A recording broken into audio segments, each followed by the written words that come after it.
Well, hello again, all the boys and girls out there in YouTube land watching. John and Ellie of Georgia Beer Reviews back at you this evening with Michael Komaroff, and we are looking at from Wild Leap Brewing Company out of LaGrange, Georgia. This is the Rollin Deeper Cinnamon Roll Stout, 12.5% alcohol. Not sure what the IBUs are; they're not listed.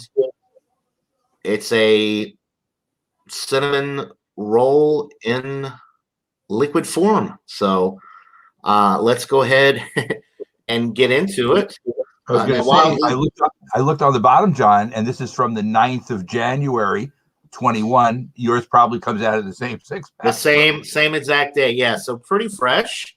Very, very fresh. Only a month and a half old, a little over a month old. Right. And for a 12.5%er, I think it would age well. It's fine. You could keep this for a long time without any trouble. Cheers, drunken one. Tuning in. Glad that you got your power back. You know, he's been without power for a while because of all the snow. Texas has millions of people without power. It's sad. Right. Okay, we're going to open them and pour them. Let's do it. Okay. Here we go. I'll be pretty aggressive with the pour on mine because I remember it didn't pour with a huge head the first time I had it. And that, wow, it definitely poured with a good head that time. I didn't give it as big. I didn't hit it as much in the center as you did. So I have more of a standard pour, but you know, the same kind of head that you have. Looks like a very creamy head. Definitely. Cheers to you, Andy. So what are you picking up on the aroma with this one? I'm getting the cinnamon. Definitely, yeah. I'm trying to see if I'm getting anything else. Maybe a little bit of chocolate, some roasted malt, like bready notes. I think there's some sweetness in here as well as the cinnamon too. Yes, one thing, if you notice on the side of the label there, it says this beer contains lactose. So they do put lactose in there, which is going to add a little bit more sweetness, as well as provide that nice, creamy, velvety, smooth mouthfeel that we're all looking for. And it looks like the head is creamier maybe because of the lactose too.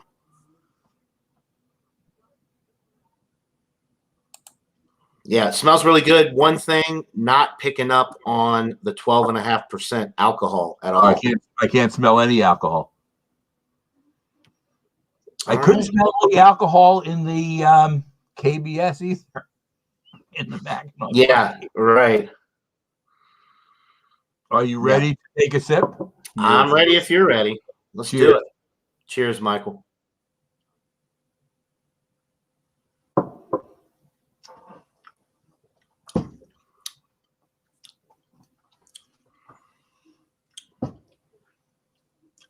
It is creamy. I get the lactose makes it very creamy as far as the first taste goes.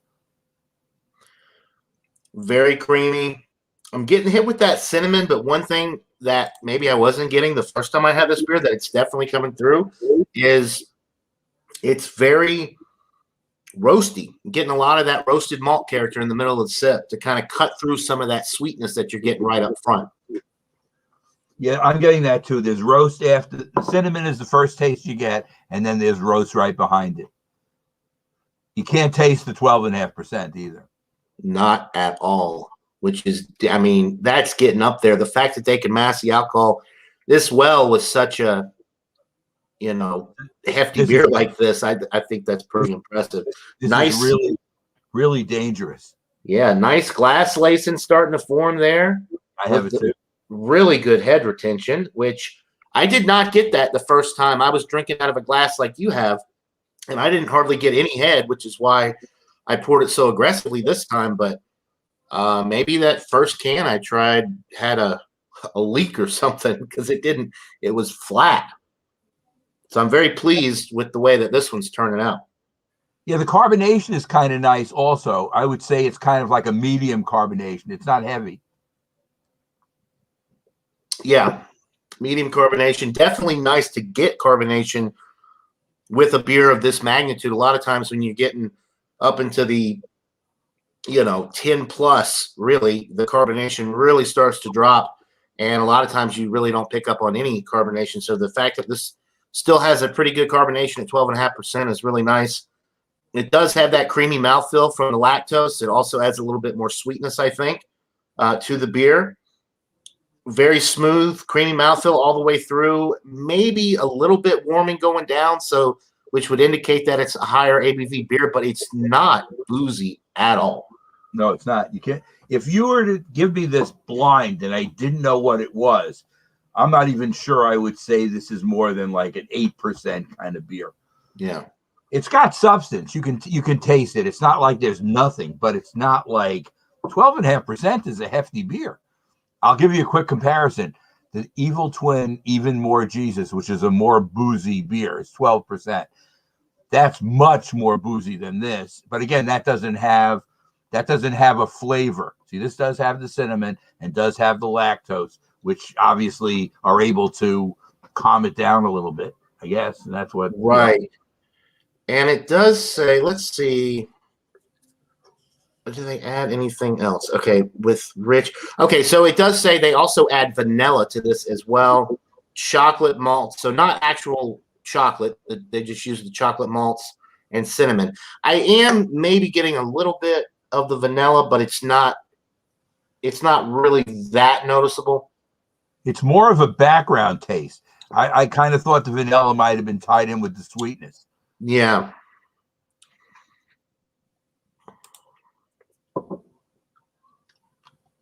It does.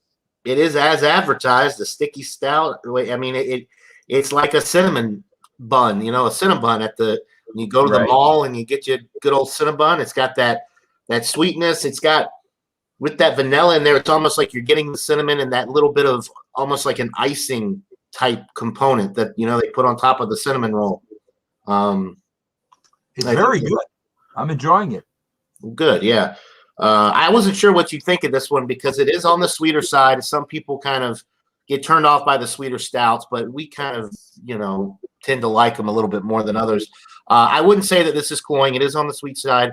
This is a one and done, obviously at 12.5%. I think if you attempted to drink another one, not only would you probably be rolling to your bed, but I think the sweetness would just be a little bit too much versus like a Bourbon County, for example, is not as sweet, more barrely, more straightforward with the presentation. So you could maybe attempt to drink more than one of those. But with this, it's like the sweetness would just be too much after one, I think.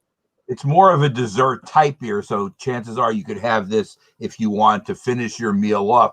But it is high enough in alcohol, you have to be careful with it. Right. 12.5% is a hefty beer if you think about it. It's getting up there. Yeah. I mean, another 1.5% would be over the legal limit here in Georgia. So it's definitely on the top end for the stuff we get. That's really true. What I was thinking, when I do send you more beer, which I'm going to at some point, do you want any more of the beers from Lithuania? Would you like a revisit of one of those beers? I can get you one of those. That would be interesting. Yeah, I think that would be cool because. And I would get one over 14% too. So it would be one you absolutely couldn't get anymore, even though you were able to slip some by because obviously somebody didn't check on what the alcohol was. Right. The Asian market got away with it for a little while, and then they caught on and they pulled it all. Because you did give me a good idea. The way you package your beers by putting the bubble wrap around the cans, I could do the same thing with a bottle. But you saw the shape my box got to you in, so it was not exactly well treated on the trip. Right, yeah. They tend to beat those smaller boxes up, so you got to be really careful with how you pack them. But like I said, I could wrap it up in the bubble wrap and also put in some of those other things just so it's so tight that it really nothing bad can happen. Right. Cheers to you, Tommy Carroll. Thanks for tuning in. I'm enjoying this. Now, we're not asking this to be compared to the KBS Mackinac Fudge because it's different and it's not in the same top end ballpark. But Well, and for one, it's not barrel aged either, so you're Right. not getting that complexity it's that you get. great. See, it's almost like, and you've said this many times before, the only way it will go up a couple of points is if they barrel age it, and any of those would raise the value. But you have to be fair to a beer like this, because the fact that it's not barrel aged and it's still able to attain, and I'm saying right away this is an A beer for sure. It would just be a matter of which number I would pick. Right. Yeah, if they barrel age this, though, they probably wouldn't be able to sell it in Georgia because it's already 12 and a half. It Right, would, so it would barrel- probably take it over that 14% mark if they barrel it age might take it to 14 and a half or 15. It would be right. And there are This Georgia. This is actually the Rollin Deeper. So this is actually the second year that they've put this beer out. Well, it's a different variation. Rollin Deep was the first one. It was 10%. So this is actually a stronger version of a stout that they have released in previous years. But I'm pretty sure this is the first year that they've released the Rollin Deeper. So the version that I had last year was a 10% version. And I got to be honest, from recollection, it's tastes exactly the same. I mean, it's got all the rich, decadent chocolate, cinnamon with the vanilla and the creamy mouthfeel with the lactose. That extra 2.5% alcohol is not noticeable at all. So basically, they made the same beer. They just upped the alcohol and said, you know what, let's get people, let's get this out so people can have an even better time with that extra ABV. But it's the same. The 10% one have lactose too? Did it have lactose also? It was exactly the same beer with what they put in it.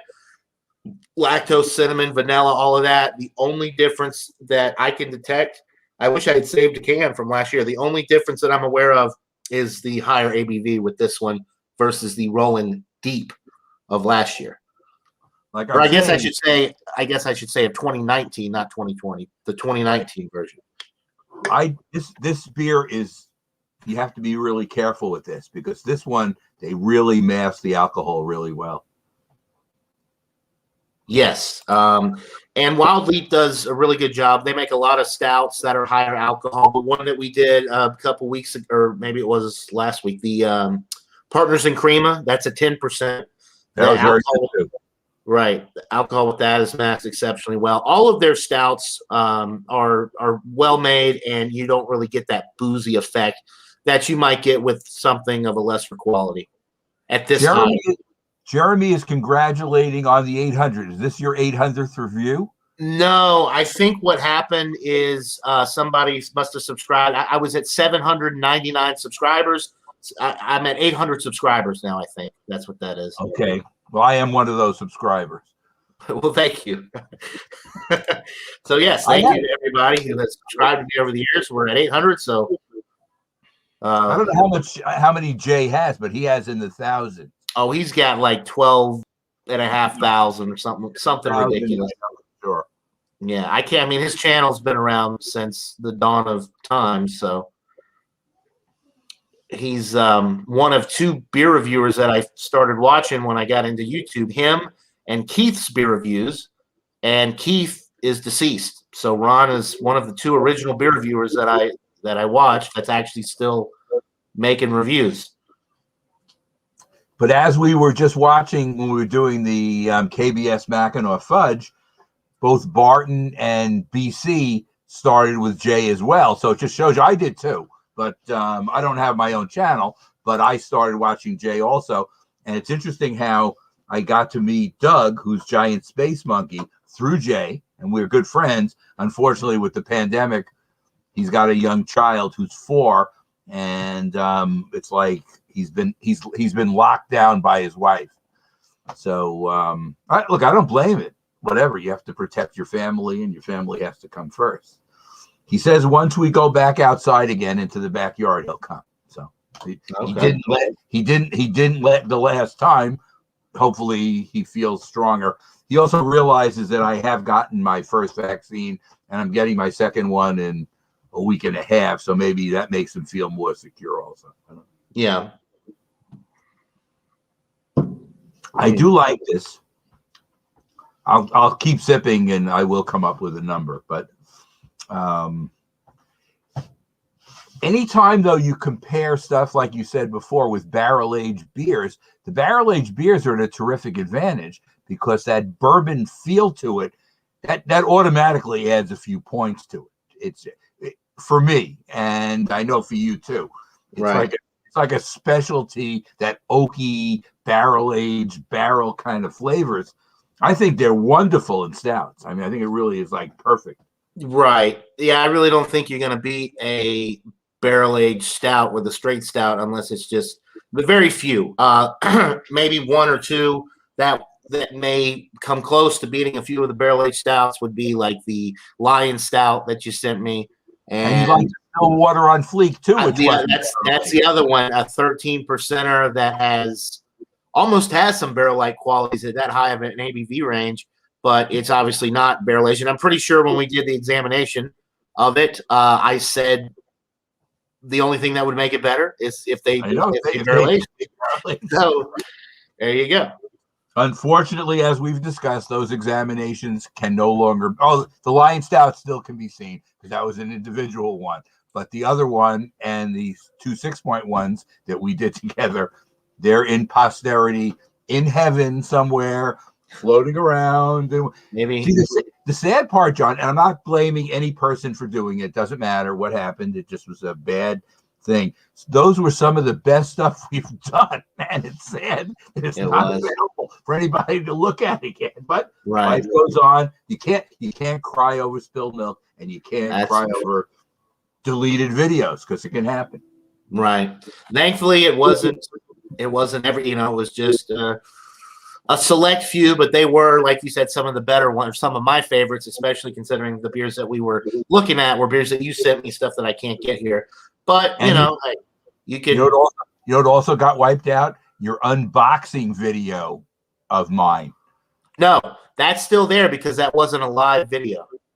Oh, so that is still there. Okay, so I can still look at that. Only StreamYard videos were affected. Only live stream videos. Okay, because I really like looking at that unboxing video too. That was a classic, and I still watch the unboxing video that you did when you got miscellaneous 3-pack of the Bourbon County. Because you're funny. You said, I usually don't curse, but I have to. Yeah, I was not expecting. He didn't let me know what he was sending me. I had no idea. No, that's why you're so surprised. Right. It was, that was incredible. And that video is still up as well. Unfortunately, the actual review, the examinations of those beers is gone, but the one is up. One of them, I think it was the 2017. I just did a regular review and posted that one on my channel. So that one's still up.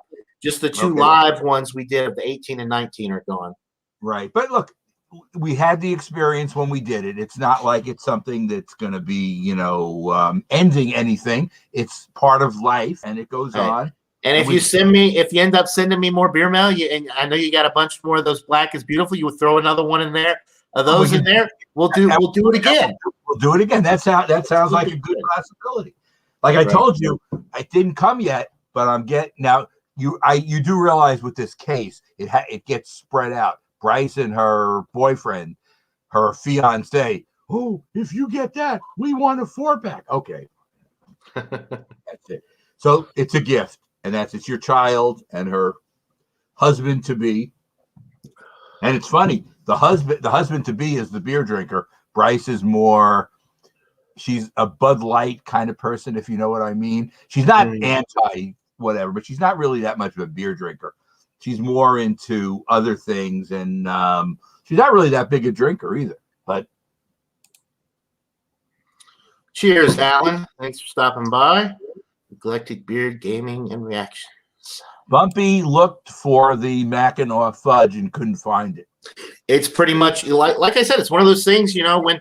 I'm glad you bought one, and you'll get another one, which is great. But yeah, I mean, it's one of those things that when it sells out, it's gone. I mean, maybe not forever. It's Founders is always changing up their barrel age series, so they may put it out again next year. They may move on to something else. Who knows? But right. I took the subway, and it's 7 stops away. I'm an ex-transit worker, so I ride the subway for free, which is nice. It didn't cost me anything. And I get there. And this friend of mine, but Doug also told me about this place, but this friend of mine who lives in Bay Ridge in this section told me about it. And he thought he only paid $5.50 for it when he bought it, which is possible because I think what happens with a lot of these bodegas, they get it in, they're not sure it's going to sell fast, so they might mark the price down a little bit, but he also could be wrong and he paid $8 and just doesn't remember. So when I went up, I thought they were going to charge me $5.50 or $6, and she says $8. Now again, what am I going to say? No, I don't want it. I came by Subway and a couple of bucks. How can that end anything like this? It's not $2 is $2. I mean, I feel it's overpriced, but it's still. And the fact I gave it a 99, at least it was a now, really. if it was an 89, then maybe there'd be some regrets there. But for a 99 for a world class beer, $8. It's certainly okay, and I'll be happy to have the one you send me, even though I probably will sit on it for a while, only because maybe a beer like that you can sell her for a little while anyway. And I think the only thing that you risk is you might lose a little bit of the coffee. I think everything else, I think the fudge will last for a really long time. The coffee, it seems like on barrel-aged beers, the coffee is the victim. Like on IPAs, the hops are the victim. It seems like the coffee is the victim. And maybe because it's the fudge coffee kind of combo, it might affect it a little bit. But it does have some barrel presence. I would have liked it better if it had, but I wouldn't have given it 100 anyway. Even if it did have more barrel, it still wouldn't have done it. So I decided it was at my top end because it wasn't sweet. Because maybe I can also send you one of the other 6.1s. What was the one that I have? And I could actually look at it that it was like coconut, and I told you about it. The Coquito Cowboy? The Coquito Cowboy. Yeah. Maybe I could send you one of those too, because I found that to be overly sweet. And I still gave it in the A range, but it wasn't at the top. And the base beer for that is the same as the original one you had that Bumpy sent you. Right. The original 6-point master blend. Master blend. Yeah, that was, what was that? 14. I think that was 14.1. No, maybe the Black is Beautiful is 14.1. That one could have been a little bit less. I'm not even sure. I have some. I have some of that still. I think it was higher. I think it was like closer to 14 and a half. Maybe I'm wrong. I don't know. I saved the cans. I'll have to look when we get off. The Coquito Cowboy is 15.4. So wow. You couldn't get that in Georgia. No. That's it. So, no, I liked it. I just found it a little bit on the sweet side. And I liked the fact that the KBS Mackinac fudge didn't taste sweet. It was fudgy without being sweet. And that, raised it, gave it extra points. I thought the Black and Beautiful with the vanilla, though, was like super, like amazing. And I gave that a 99 too. So, I mean, I really thought that was that one was incredible. It exceeded my expectations. I guess because the vanilla flavor was just so nice with the barrel. It was barrel aged, and then it was aged on vanilla beans as well. I mean, it was just the combination of the barrel notes with the vanilla bean flavors was just incredible, and the alcohol was masked well for being as high as it was. Although that one did have a little bit of booziness, but like in a good way from the barrel. Right. All right. 6-point also came out in this latest set of stuff that they came out with. And you tell me if you think you would pay for this or not. He came out with the master blend in a bottle, aged for 3 years, but it's only a 16.9 ounce bottle. So in other words, it's an imperial pint. If this had come in a bomber size, I might have considered it. But the price point to me was like crazy, $28 for one. Oh, that's really, really high for one bottle. Just one bottle. Keeping in mind, you can still get the Black is Beautiful for $6 a beer for a 16 ounce. So you can normally I'm all for buying beers that are, if it was a bomber, maybe for a one-time thing, but like I bought 4 packs of Prairie before, the 12-ounce bottles. That was like in the $40 range, or no, $28.99 for a 4-pack of the Prairie, and that's not barrel aged or anything. And I thought that was really high. So $28 for one 16.9, that's pushing it. It sounds crazy. And Audrey complained to the 6 Point guy because she called up after she ordered the black, and she says, by the way, just as a point of reference, because we love your products, we think that's overpriced and we think it will affect your sales of it. And he says we'll have to wait to see what the response is. So if they can get it, if people want to spend that, that's fine. I'm not against it. My thought on it really is like, if I saw it here, I would buy it, because it's like it shouldn't be here, type of thing.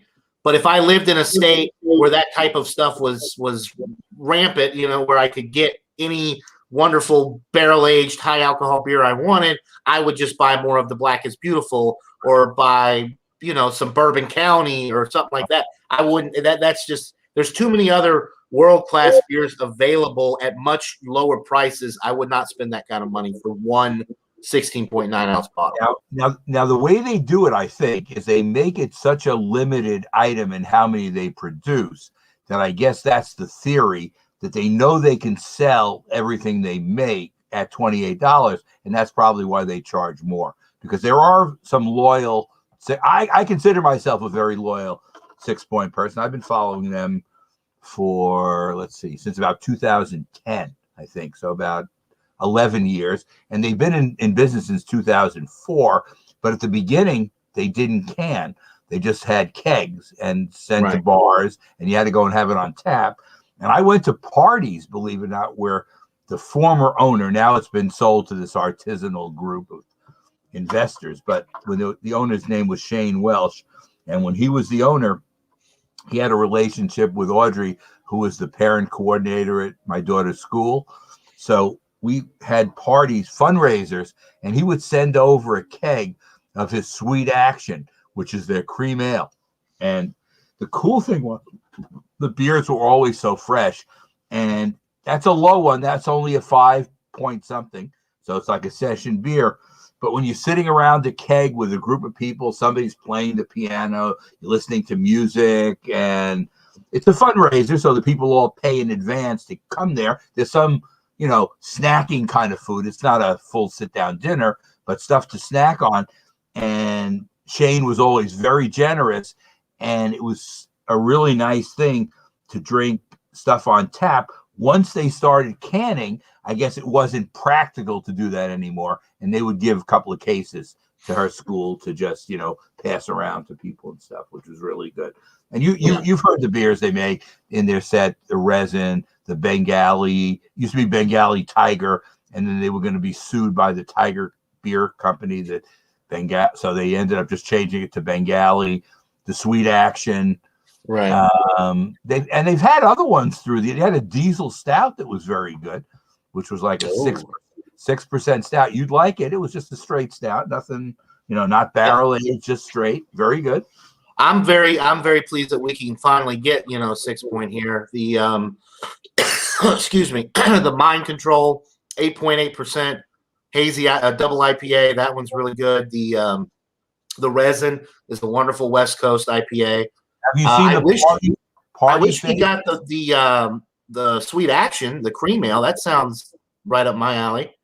But how about Party Favors? Have you seen that? That's another IPA. I've had that one, and I've reviewed that one. And actually, I sent Drunken one of those because he's a big IPA guy, and that one is a little bit clearer and one that I thought he would really like, and he did. But yeah, no, I really like that one. I think my favorite of the ones that I can get here is the Mind Control, because it's I like that. That one was really, really good, and the price point for the standard lineup of 6 Point beers really is not bad. You get the 6-pack of those thin slim cans for like $10 or $11.99, which, for considering that they're all high. I mean, the Resin is 9%. The Mind Control is 8.8. The Party Favors, I think, is 6.5 or 7. So they're all a little bit on the higher end with the ABV. They're all in the excellent range. So the price point for me is spot on for the quality of beer that you're getting. And hopefully we'll be able to get some of the other stuff, maybe some of the master blend stuff or some stouts and porters, some darker stuff like the bean series that you talk about all the time. I'd love to get my hands on some of that, like the barrel aged porter that they do sounds amazing. So hopefully they'll expand their lineup a little bit in Georgia. I hope so. And like I was telling Barton and BC, maybe they'll start spreading into different states that they've never been in before. Right. I know they've been in the Chicago area in Illinois before, and they're in Atlanta now, your area, for the first time, about 5 months ago, maybe 4 months ago? I would say, yeah, like within the last half year, yeah. And probably would have been sooner than that if it wasn't for the whole, COVID thing. That kind of held things up for a while, I think, as far as distribution goes and stuff. I'm excited about getting more of the Black is Beautiful because it's nice to have enough where if you just want to have one, you can. Yeah. Yeah, absolutely. I wish, man, I'd love to have a few cases of that in the fridge. That'd be, I always say I have a nephew in North Carolina, and we always exchange beers and stuff. So now that, Gail has a son who's in the same area, maybe what we can do, I haven't spoken to Gail yet, but maybe when she goes down to visit her son, I can give her beer. She just brings it down to her son's house. My nephew comes over with a mask, obviously, because everybody's concerned, picks up the beer she brought, brings me beer from like Silent Night and some of those other North Carolina breweries that I can't get. And I get some Burial, but I don't get their top of the line stuff. And he can get, the real top of the line things. Send me stuff. And maybe that's a way we can, send stuff back and forth, because she visits her son at least every 3 months. She goes down for different things. So I'll ask her, and she comes every month to my regular thing. So I do see her. And we did that Pints of Love thing, which was really good. I showed you a couple of beers on Stout Sunday, that pastry stout from Torch and Crown. Right. And that one from that brewery in Glen Cove, Long Island. So there were only 2 stouts out of the 12. It was more of the New England style IPAs and sours, and there was 1 Pilsner. So I've had 3 so far. They've all been good. So I really can't complain. Are you ready to rate? Let's see if we have any different taste now after it's. I am. Yeah, it's had a little bit of time to warm here. The aroma is pretty much the same. That cinnamon is still the lead aroma for me. What about the taste?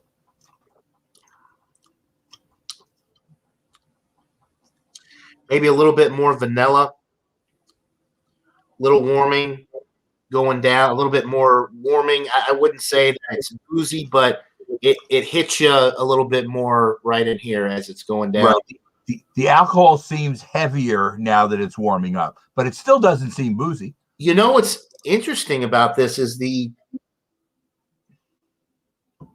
it's almost like the lactose effect has diminished a little bit as it's warmed, and it's like thins out the body just a touch. It's a very heavy body beer anyway, and it's still on the heavy side, but it's almost like that lactose creamy effect has diminished slightly as it warmed for me.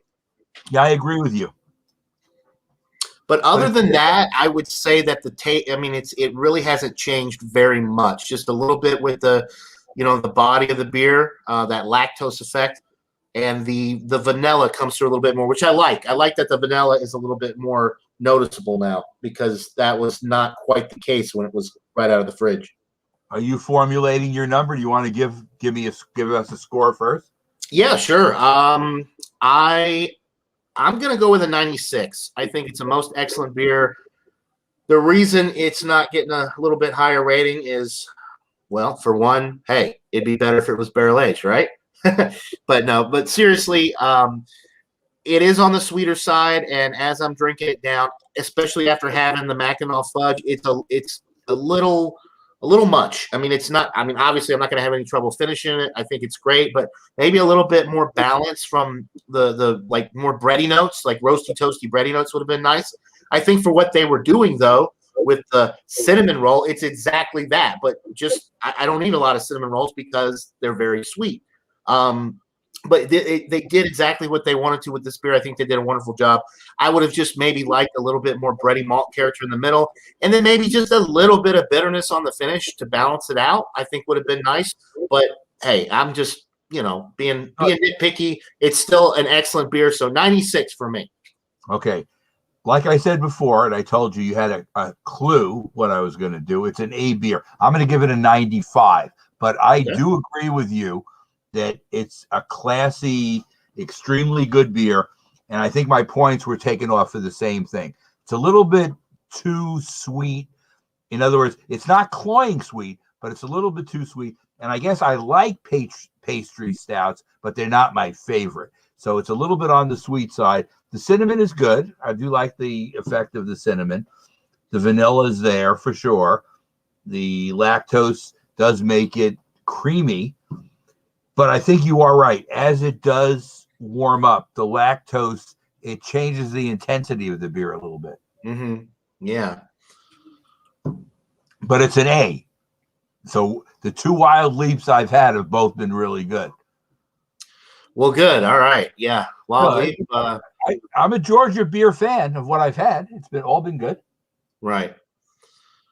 And you got some more on your way. The one I won't ruin the surprise, but there's one that I'm sending you two of. It's one of my favorite.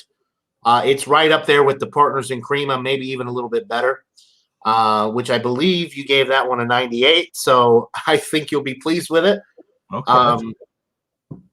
And then a couple, obviously the KBS and then a couple other beers. But yeah, Wild Leap is they always hit it out of the park for me. I don't think I've rated anything from them lower than like a 94. I mean, they're all in the mid to upper A range for me. They make some excellent IPAs as well.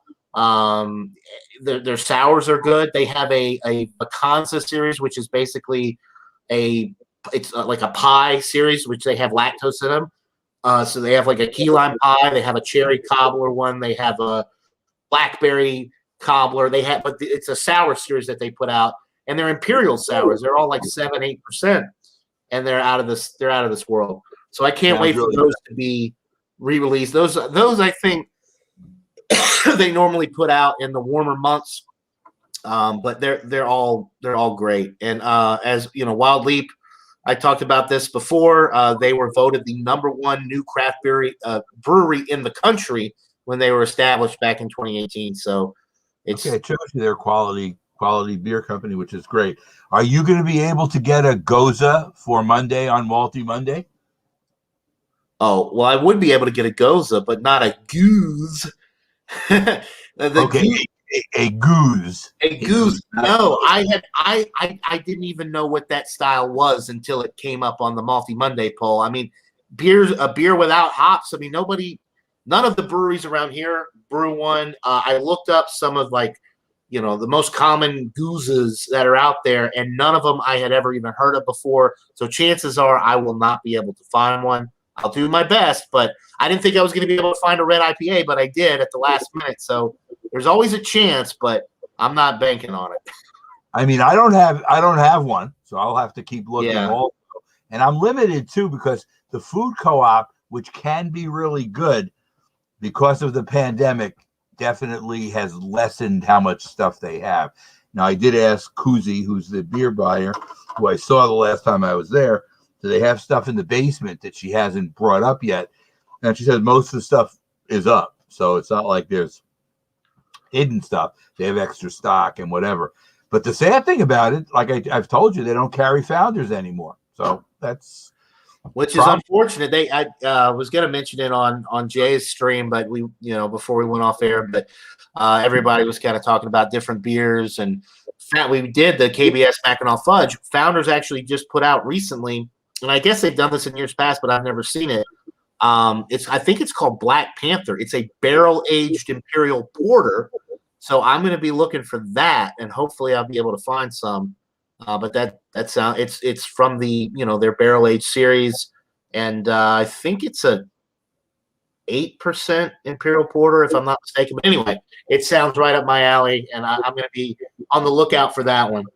So that sounds something that I would like. I like the fact that the food co-op, I only had to buy singles, where if I want to buy something from my corner supermarket, you got to buy at least a 4-pack if it's in the higher end stuff, or a 6-pack if it's lower alcohol. But it's just the way things are, I guess. There's not much you can do. And I do like Founders. BC was also mentioning Bell's. The co-op still does carry Bell's. I like some of their stuff. They did not have this year that honey IPA they have. I'm trying to think. You've heard of it for sure, and comes out every year, and it's 10%. Oh, the Hop Slam. Honey. The Hop Slam, yeah. Right. The co-op didn't even have it. So it shows you what's happened. What the pandemic's done is she doesn't stock as much because she realizes that the sales of beer itself probably has been hit a little bit by the pandemic. People in New York are not necessarily hurting, but their budgetary kind of situation might be less toward beer. I'm spending more now than I normally do on some stuff, and probably on other stuff less. But we'll see how, going into the later winter and the spring, different things that might come out from all, these different brewers might be some good stuff to look for. Right. Yeah. We got our buddy Barton in the chat, who we met over at the Louisiana Beer Reviews show tonight with the Mackinac Fudge. Cheers to you. Thanks for stopping by. Hey, Barton. This beer, by the way, the Wild Leap, I don't know if you can get it in North Carolina, but it's really good, and I would recommend it. That's actually interesting. Being that he is in North Carolina, I don't know how far their distribution reaches, but it may very well be available in North Carolina. So if you ever see a Wild Leap beer, check them out. They make really good stuff. Their sours and stouts in particular are really awesome. But they do a Truck Chaser IPA series, like Creamsicle and Lemon Ice, and they have very interesting and unique beers, and they're all wonderful in my opinion. So I don't think you can go wrong. We're only a couple of states away from him. South Carolina is the only state in between, so it's not that far. Right, and I'm pretty sure you can actually get to North Carolina from Georgia. You don't even have to go, or maybe it's just a small sliver, but I think there's a certain point where Georgia and North Carolina actually I think you have a connection point, but it's a very limited one in North Georgia. Right. Which I'm technically, where I live is considered North Georgia, because Atlanta, like I'm right there in the Atlanta area, and Atlanta is considered part of North Georgia. I think Columbus is more central Georgia, and then you've got like Albany and Marietta, and is more south, it's not Marietta, Albany and like Savannah, and they're all South Georgia. But the north section is the area that borders Chattanooga, and this would be further east. So as far as Georgia goes to the east, I think they have a border with North Carolina. I think there might be 5. All right, so he's only 35 minutes from the border, so he is fairly close to Georgia then. But there's this place, I think, where 4 or 5 states come together in one spot. Yes, there's a name. I've actually been to that spot. It's like up on a mountain, and you look out and you can see all 5 states at one. God, what's the name of that? It's something simple, probably like Lookout Point or something like that. But it's right. I've been there when I was a kid. I've been there. But John, I'm enjoying this one, and we still do have one more beer. I have another 16-ounce beer in the refrigerator that we haven't done yet from somebody. And that one, if I'm not mistaken, is the Pontoon Brewing, and that one is actually a sour. So it's the only one in the box that first box I sent you that falls into that category. So Pontoon Brewing, I believe it's like a cherry cobbler sour from them. It's an imperial. And Audrey and I have not had the Revolution, the other one We're gonna have it. Don't worry, we'll have it. You got to get into that, man. It's a specialty thing, and there'll be a moment when it's going to be right. Or maybe we'll do it at one of my monthly ones. All right, So I wasn't far off. I said Lookout Point, Lookout Mountain. So yeah, so I wasn't far off.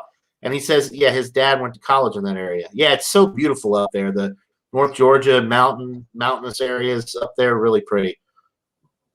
It's funny. I have a cousin who's going to be moving. She lives in Asheville now, North Carolina, and she's moving to Canton, Ohio, which, look, whatever. Her husband job takes him there. You got to follow your husband, and I understand it. But Asheville is such a good beer. I don't think she's into beer either, but it's such a good brewing spot. And Ohio probably has good beers too, but Canton's known because it's where the NFL Hall of Fame is. That's where she's going to be living, I think, starting. Her husband's there already. She's waiting until her daughter finishes with school.